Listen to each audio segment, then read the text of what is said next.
एक बड़ी अच्छी और अनूठी कहानी है सम्राट अशोक के जीवन में की। एक संध्या, बारिश के दिन थे पाटलिपुत्र में।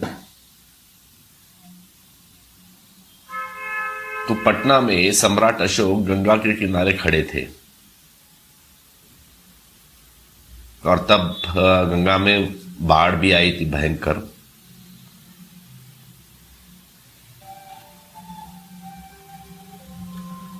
तो बाढ़ आने के कारण पानी का जलस्तर बढ़ गया था। गंगा का बड़ा भयानक विराट रूप गंगा का था। तब बहुत सारे गांव बह गए थे, खेत भी नष्ट हुए थे। तो अपने मंत्रियों के साथ सम्राट अशोक खड़ा था वहां पे।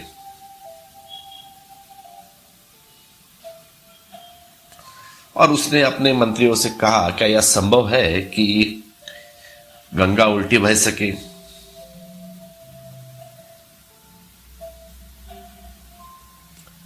कोई स्रोत है क्या गंगा उल्टी बह सके, कोई उपाय? तो उसके मंत्रियों ने कहा, अमात्य ने, असंभव है सम्राट। अगर चेष्टा भी की जाए तो यह बहुत कठिन है।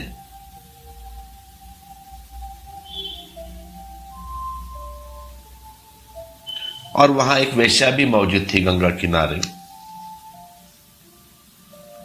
वह नगर की सबसे बड़ी वेश्या थी।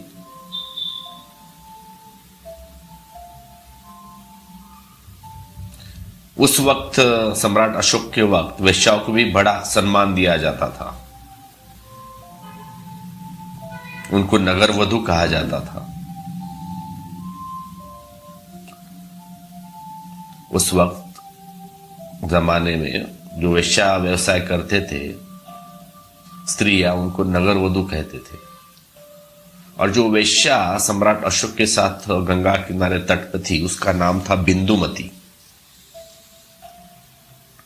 तो सम्राट अशोक की ये बात सुनकर वो बिंदुमती हंसने लगी और उसने सम्राट से कहा, अगर आप आज्ञा दो तो मैं उसे उल्टी बहा सकती हूं।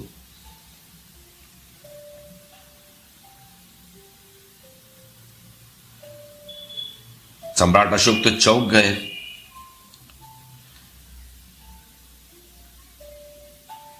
तो उसने कहा कि यह क्या ढंग है, क्या मार्ग है इसे उल्टा बहाने का? तेरे पास ऐसी कौन सी चीज है, ऐसी कौन सी कला है कि तू गंगा को उल्टा बहा सकती है? तो उस वेश्या ने उत्तर दिया,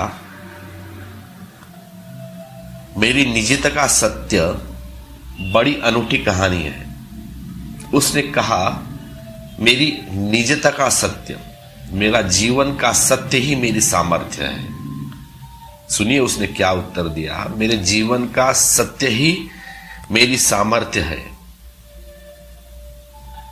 मैंने उसका भी उपयोग नहीं किया। बड़ी ऊर्जा मेरे जीवन के सत्य की मेरे भीतर पड़ी है। अगर आप कहे तो मैं यह गंगा उल्टी बहेगी। मेरे कहने से ही ये उल्टी बहेगी, इसका मुझे पक्का भरोसा है, क्योंकि मैं अपने सत्य से कभी नहीं हटी, ना डगमगाई। फिर भी सम्राट को भरोसा ना आया उसकी बात पर, बिंदुमती की बात के ऊपर।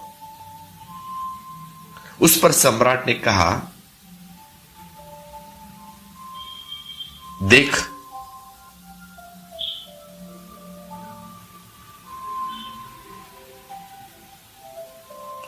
वेश्या ने आंख बंद की और कहानी कहती है कि गंगा उल्टी बहने लगी।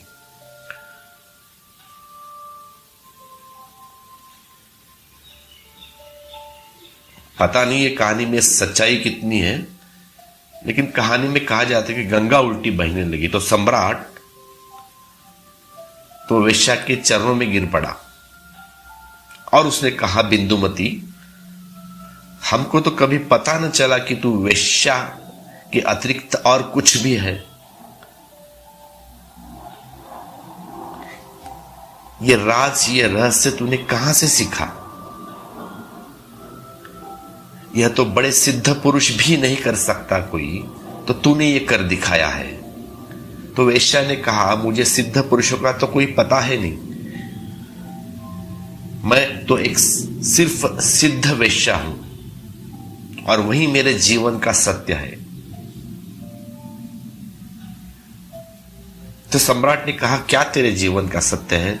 तू मुझे खोलकर कहा, खोलकर बता। सम्राट ने कहा, तो उसने कहा, मेरे जीवन का सत्य इतना ही है कि मैं जानती हूं वेश्या होना ही मेरे जीवन की शैली है और वही नियति है, और अन्य में कभी कुछ और होना नहीं चाहूंगी, ना मेरी चाह है। अन्यथा चाह ही मैंने तो कभी अपने भीतर आने ही ना देती। तो मैं समग्र हूं, सिर से लेके पांव तक वेश्या हूं, मेरा रोआ रोआ वेश्या है, और मैं वैश्या के धर्म से कभी को नहीं छोड़ूंगी। तो अशोक ने पूछा, क्या है वैश्या का धर्म? पागल, मैंने तो कभी सुना नहीं कि वैश्या का भी कोई धर्म होता है बोल के। हम तो वैश्याओं को अधार्मिक समझते हैं, और यह मानता था कि तू कितनी ही सुंदर हो, लेकिन तेरे भीतर एक गहरी कुरूपता है, क्योंकि तू अपना शरीर बेचती है, सौंदर्य को बेचती है। इससे तो कोई निश्चितम क्षुद्र व्यवसाय है नहीं पृथ्वी तल पर। तो वेश्या ने कहा, व्यवसाय क्षुद्र और बड़े नहीं होते सम्राट, व्यवसायी पर निर्भर करता है।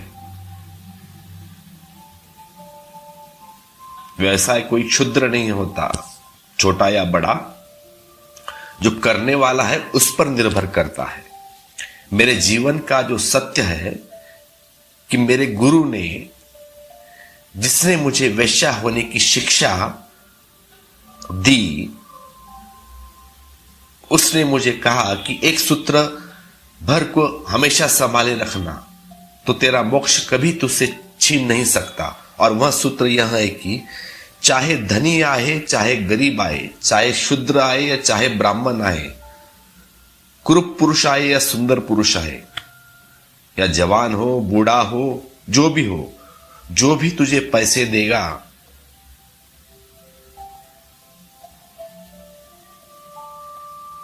तू पैसे पर ध्यान रखना और सभी व्यक्तियों के साथ समान व्यवहार करना। ना तो कोई तू किसी रोगी को घृणा करना, ना किसी सुंदर पुरुष को प्रेम करना, वह वेश्या का काम नहीं है। तू तटस्थ रहना, तेरा काम पैसा लेना है, बस बात खत्म हो गई। तेरा ध्यान पैसे पर हो। अगर ब्राह्मण तेरे द्वार आए तो तू उसके पैर न छूना, और क्षुद्र आए कोई तो उसे इनकार भी मत करना। तेरा काम है खाली पैसा। वैश्या का ध्यान पैसे पर, बाकी कोई नहीं आए, छोटा आए या बड़ा आए, वही तेरा सत्य है।